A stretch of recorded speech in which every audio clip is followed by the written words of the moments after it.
Veuillez vous rasseoir, monsieur Bonafé.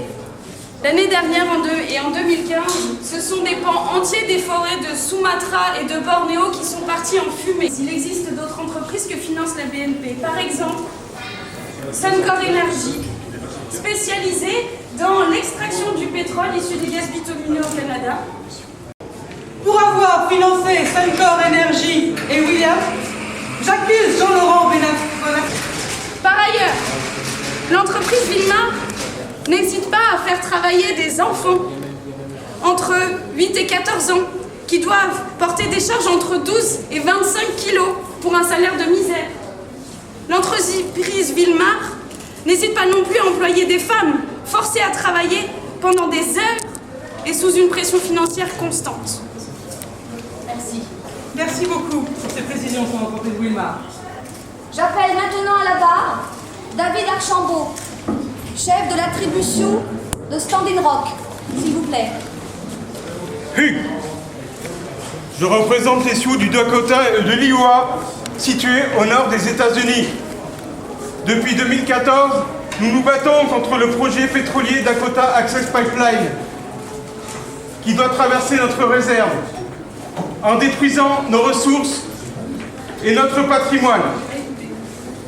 Il menace notamment le lac Oahe, qui fournit notre région en eau potable et qui est un lieu sacré de nos cérémonies. Le gouvernement Obama a stoppé et a demandé une étude environnementale. Le gouvernement Trump a relancé le projet sans attendre la fin de l'étude. Il condamne ainsi notre culture, notre patrimoine et met en péril nos ressources en eau, sans même se poser de questions. De nombreux organismes bancaires se sont retirés du projet sous la pression de l'opinion publique. Mais pas la BNP. Pour avoir financé le Dakota Access Pipeline, j'accuse la BNP de violation des droits humains.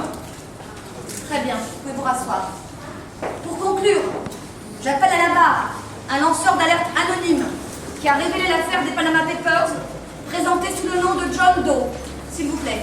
Bonjour Madame la juge. La diffusion de nombreux documents confidentiels concernant les sociétés offshore et leurs actionnaires a permis de mettre en lumière les agissements de la BNP en matière d'évasion fiscale. Nous avons ainsi pu établir que la BNP possède 468 sociétés écrans dans les paradis fiscaux. Combien dites-vous? 468. Je note. Notamment au Luxembourg, à Hong Kong, aux îles Caïmans, en Irlande. Rappelons que l'évasion fiscale en France représente 80 milliards d'euros. Combien? 80 milliards d'euros. Je note. Et que cet argent pourrait servir aux services publics ou à financer la transition climatique dont nous avons tant besoin. Dans son rôle pour le financement, dans son rôle pour la création de filiales dans les paradis offshore, j'accuse Jean-Laurent Bonafé d'évasion fiscale. Et l'évasion fiscale, ça crée des politiques d'austérité et nous empêche de financer la transition écologique. Merci, maître César. Nous avons bien entendu votre plaidoyer. À présent, la parole est à la défense. Nous vous écoutons, maître Scrupulos. Madame la juge, mesdames les jurés, j'aimerais rappeler à tout le monde que ce n'est pas Jean-Laurent Bonafé qui participe à la destruction des forêts. Ce n'est pas lui qui chasse les peuples sioux de leurs terres sacrées. Ce n'est pas lui qui fait travailler les enfants. Il agit sous la pression de ses actionnaires, des pressions financières, et ces pressions sont toujours de plus en plus grandes. Ensuite, l'évasion fiscale ou l'optimisation fiscale, la BNP est complètement dans la loi. Elle rend des comptes régulièrement au ministère des Finances. Et le verrou de Bercy alors? Tant que l'optimisation fiscale ne sera pas un délit, la BNP et Jean-Laurent Bonafé ne seront pas hors la loi. Très bien, merci, maître Scrupulos.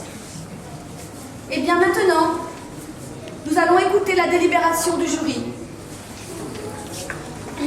En tant que représentants des générations futures qui devront vivre dans le monde que vous allez nous laisser, nous avons bien entendu les chefs d'accusation portés par la partie civile et avons pris conscience des risques que fait prendre la BNP à toute l'humanité. la BNP finance ces entreprises qui détruisent l'environnement et qui font subir directement les conséquences aux populations concernées. Ces entreprises qui se moquent des populations autochtones, de leurs droits et de leurs coutumes, et qui se moquent aussi de leur capacité à jouir des ressources naturelles. Ces entreprises qui ne veulent pas participer à la construction de la société et qui obligent les institutions à mettre en œuvre l'austérité envers tous les peuples du monde. Nous déclarons la BNP et Jean-Laurent Bonnafé coupables pour tous les chefs d'accusation. Crimes climatiques, Violation des droits humains et évasion fiscale. BNP